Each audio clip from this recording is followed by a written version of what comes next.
नमस्ते दोस्तों, welcome to the channel. आज हम बात करेंगे माँ मूवी के बारे में, उसके एंडिंग के बारे में, उसके एंड में हुआ क्या और ये मूवी कैसे शैतान मूवी से कनेक्ट होती है। चलो फिर स्टार्ट करते हैं इस शॉर्ट एंड सिंपल वीडियो को। तो एंडिंग को अच्छे से समझने के लिए हम लोगों को पहले फिल्म की थोड़ी कहानी जाननी होगी। कहानी बहुत पहले के समय से शुरू होती है, जहाँ पे रक्तबीज नाम का एक दानव हुआ करता था, जो कि पहले तो अकेले ही देवताओं पे हमला कर दिया था। पर जैसे ही देवता उसको काटते, उसकी खून की बूंद जमीन पे गिरती और उस खून से और एक रक्तबीज जन्म लेता, जिसकी वजह से वहां पे अनगिनत रक्तबीज हो गए थे, जिस वजह से रक्तबीज देवताओं को हरा देता है। जब कुछ समझ में नहीं आ रहा था कि क्या करना चाहिए, तब माँ काली सामने आती है और उसका वध कर देती है।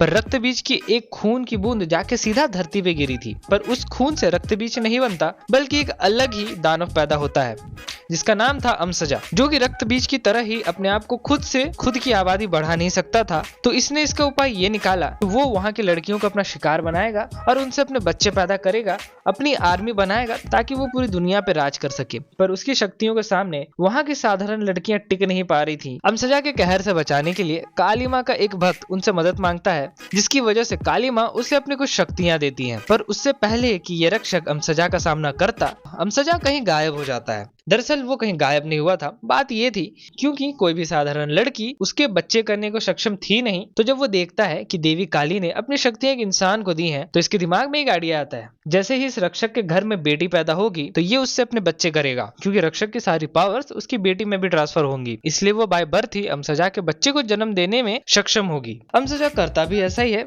जब वो बच्ची बड़ी हो जाती है, एक दिन वो उसे किडनैप कर लेता है और फिर जब वो बच्ची वापस मिलती है, उसके पेट में शैतान का बच्चा पल रहा था। रक्षक पूरे गांव को बचाने के लिए अपनी ही बेटी को खत्म कर देता है ताकि शैतान पैदा न हो जाए। और तब से यही प्रथा चलते हुए आ रही है कि जब भी रक्षक के घर लड़की पैदा होगी, उसे वहां तुरंत ही खत्म कर दिया जाएगा। रक्षक के खानदान के लोग बहुत समय से ऐसा ही करते हुए आ रहे थे। हम लोग मूवी के स्टार्टिंग में देख पाते हैं कि उसी खानदान की बहू को ट्विन बच्चे पैदा हुए थे, जिसमें से कि एक तो लड़का था पर दूसरी लड़की थी, जिसको कि तुरंत ही खत्म कर दिया जाता है। जो लड़का पैदा हुआ था वो आगे जाके कोलकाता शिफ्ट हो जाता है और वो वहीं पे काजोल के कैरेक्टर अंबिका से शादी कर लेता है, जिससे कि उनको एक बेटी होती है। अब बेटी हुई थी तो उसे मानना होगा, पर क्योंकि ये इन बातों में भरोसा नहीं करता था, इसलिए वो अपनी बेटी को नहीं मारता और गांव वालों से छुपा के रखता है। अब गांव से खबर आती है इसके पापा की मौत हो चुकी है, जिस वजह से इसे अपने गांव जाना पड़ता है। गांव से वापस आने टाइम अमसजा उसे गाड़ी के अंदर ही मार देता है। ये जानने के बाद अंबिका और उसकी बेटी को बहुत बुरा लगता है। 3 महीने बाद रोनित रॉय का कैरेक्टर जयदेव अंबिका के घर को बेचने के काम से उसे वहां बुलाता है। अंबिका अपनी बेटी के साथ गाँव जाती है, जहाँ अंबिका की बेटी की दोस्ती वहीं के नौकर की बेटी से हो जाती है। कुछ ही दिनों में देखते ही देखते दोनों की दोस्ती बहुत ज्यादा गहरी हो जाती है, क्योंकि दोनों सेम ही एज की थी। एक दिन दोनों बच्चियां डिसाइड करती हैं कि घर के पीछे वाले पेड़ को देखने जाएंगी, जहाँ पे जाना साफ साफ मना था। पर बच्चियां कहाँ किसी की सुनती हैं। इसी बीच में इस बच्ची की माँ इन दोनों को देख लेती है।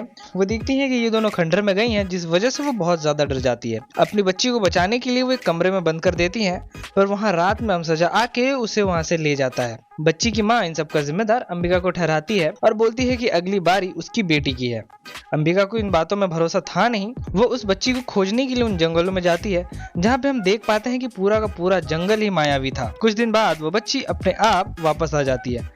देख के तो सब नॉर्मल लग रहा था, पर जितनी भी बच्चियां अभी तक गायब हुई थी, उनको अमसजा कंट्रोल कर रहा था। वो इस बच्ची के थ्रू अंबिका की बेटी को भी किडनैप करने की कोशिश कर रहा था, जिसको कि ये बूढ़ी औरत आके बचा लेती है। अंबिका ये सब अपनी आंखों से देख के डर जाती है और अपनी बेटी को बचाने के लिए गांव छोड़ के रात को ही जाने लगती है।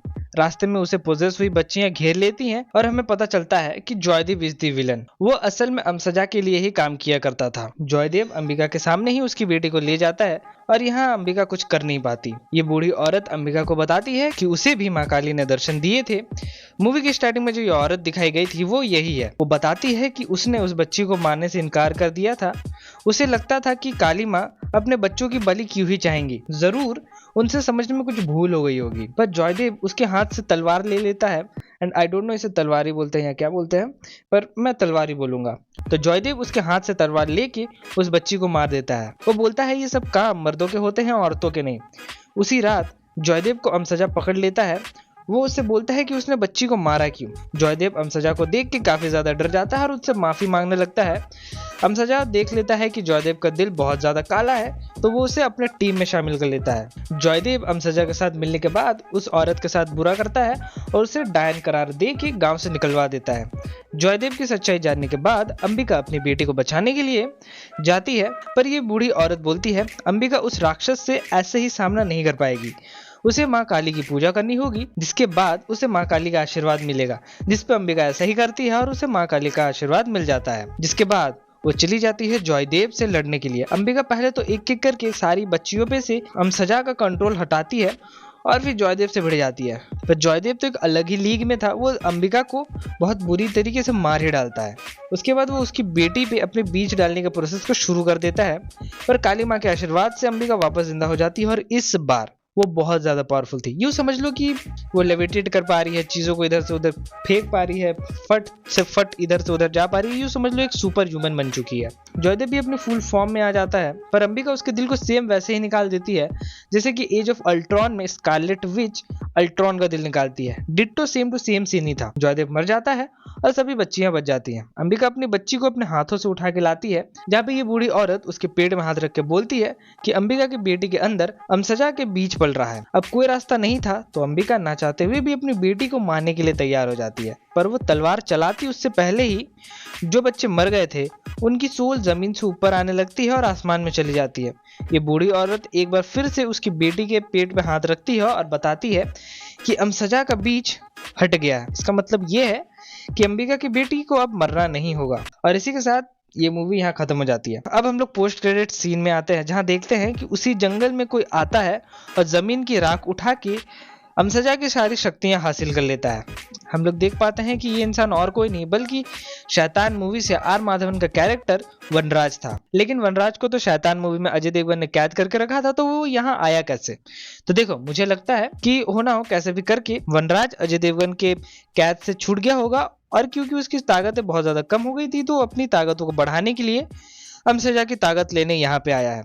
और रहा सवाल कि उसकी जीभ कहाँ से ठीक हुई, वो बोल कैसे पा रहा है, तो हो सकता है उसने अपनी काली शक्तियों का इस्तेमाल करके अपनी जुबान को वापस ठीक कर लिया हो, या फिर इसका जो प्रॉपर आंसर है हम लोगों को तो शैतान 2 आने के बाद ही पता चलेगा।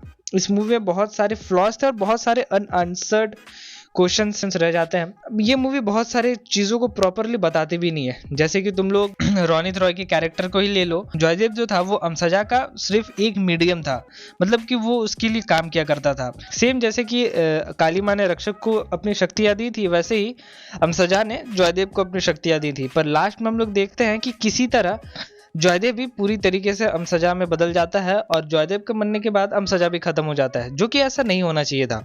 अमसजा को अभी भी जिंदा रहना चाहिए था, या फिर हो सकता है कि अभी भी अमसजा जिंदा हो, बस उसकी ताकतें कम हो गई हो तो वो छुप गया होगा। और जो वनराज लास्ट में आके शक्तियां हासिल करता है वो अमसजा की पूरी शक्तियां नहीं थी, उसका बस एक पार्ट ही था जो कि जयदेव के पास था। फिलहाल तो मुझे यही लगता है, लेकिन आगे तुम लोग बताओ तुम लोगों को ये मूवी कैसे लगी, एंडिंग अच्छा लगा तो तुम लोगों को पता ही है, लाइक शेयर सब्सक्राइब। मैं मिलूंगा तुम लोगों से किसी और दिन किसी और वीडियो में। Till then love you all, bye bye. देखो ना पहिले